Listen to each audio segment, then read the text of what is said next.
सबको जय मसीह। परमेश्वर आप सबको आशीष करे। प्रभु जी ने आज हमें बहुत प्यारा सा वचन दिया है जो हम आज आपको बताने वाले हैं। कुरिन्थियों 4 का है मसीह के प्रेरित। मनुष्य हमें मसीह के सेवक और परमेश्वर के भेदों के भंडारी समझे।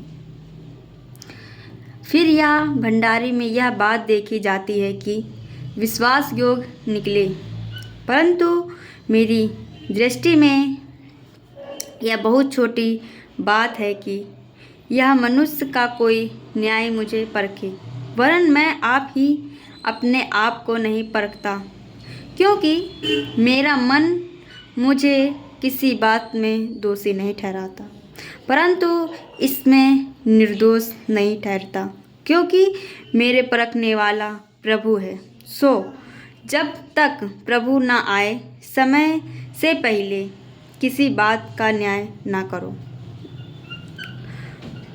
वही तो अंधकार की छिपी बातें ज्योति में दिखाएगा और मानो कि मतियों को प्रकट करेगा, और तब परमेश्वर की ओर से हर एक प्रसन्न होंगी।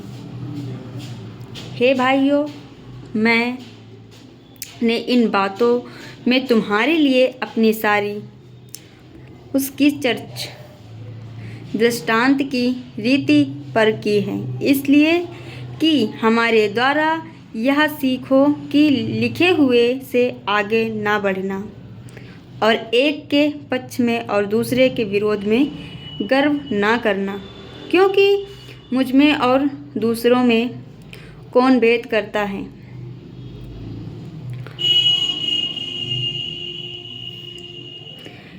ऐसे घमंड क्यों करते हो कि मानो नहीं पाया, तुम में तो तृप्त हो चुके, तुम धनी हो चुके, तुमने हमारे बिना राज किया, परंतु भला होता कि तुम राज करते, कि हम भी तुम्हारे साथ राज करते।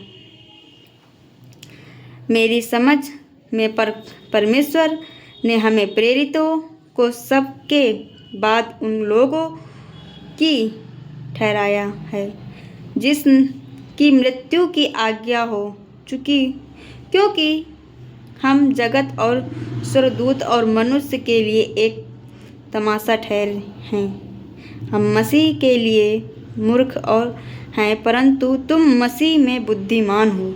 हम निर्बल हैं, परंतु तुम बलवान हो। तुम आदर पाते हो, परंतु हम निरादर होते हैं। हम इस घमंड तक भूखे प्यारी और घूमते खाते हैं और मारे मारे फिरते हैं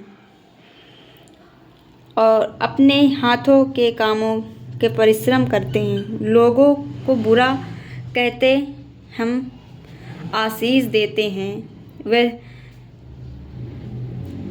सताते हैं हम सताते हैं, वे बदनाम करते हैं हम विनती करते हैं।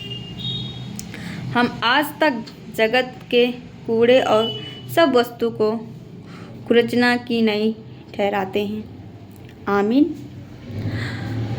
परमेश्वर हमारा इतना महान है। प्रभु जी ने हमें इतना प्यारा सा वचन दिया है। इस वचन को सुने और तक शेयर कीजिए। ये वचन देखिए, हमने अपनी ओर से नहीं, अपने परमेश्वर के वचन को हमने आपको बताया है। जो लिखा है वो हमने बताया है। परमेश्वर आप सबको आशीष करें। इस वचन पे चलिए और प्रभु जी में बने रहिए, क्योंकि परमेश्वर का राज बहुत निकट है। परमेश्वर का टाइम बहुत पास है। हमें अपने परमेश्वर में बनना है, बढ़ना है, प्रभु की ओर मन लगाना है और परमेश्वर में हर एक वचन के बातों को समझना है, वचन को समझना है, वचन पे चलना है। हम वचन को सुने और उस वचन पे चलें। हम परमेश्वर की आज्ञाओं को मानें, क्योंकि हमारा परमेश्वर का आगमन बहुत निकट है। हम परमेश्वर की ओर बढ़ते जाएं, अपने मनों को फिराएं और प्रभु की ओर लगाए रहें। परमेश्वर आप सबको आशीष करे। God bless you. इस वचन को और तक लोग को शेयर कीजिए।